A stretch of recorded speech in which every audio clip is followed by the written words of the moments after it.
Home construction can be daunting, especially when you're building a gingerbread house with a perfectionist. The other week, we did it a little bit after Christmas, actually. We were a little bit behind. We were building gingerbread houses at our house. We had these silicone molds, and you had to push all of the dough. We would roll it out, and you had to push the dough into the molds.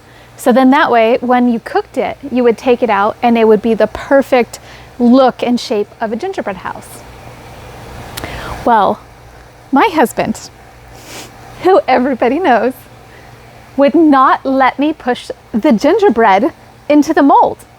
He was very protective over it. He wanted to ensure that all of his little pieces all looked perfect. He had his inventory all stacked incredibly well. He had two sides, the front and the back. He had two angles on the roof. He had little dormers. He had the door. He had everything.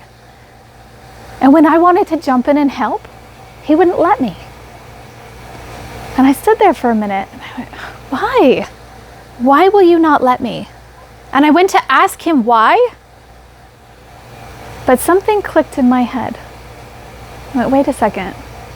Something happened to him a long time ago that makes him react to this in this situation. So I didn't say why. I said, what happened? What happened that made you have to control every single tiny little detail around you? Even pushing cookie dough into a mold. What happened? Now, he couldn't answer me, but he thought about it. And the thoughts that he had, I couldn't tell you what he had. I couldn't tell you what he went through, but I can tell you that afterward, all of a sudden he said, okay, you could do it. He allowed me to push cookie dough into the mold.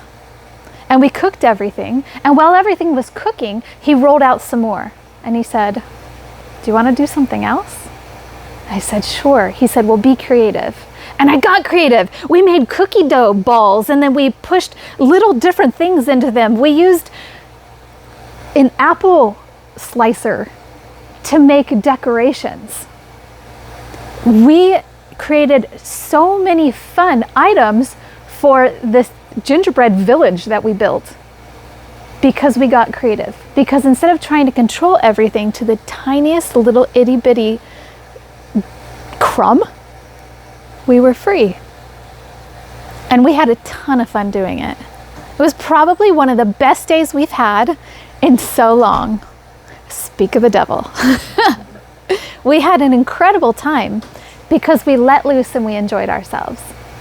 And I felt like this question right here was a really, really good question to ask.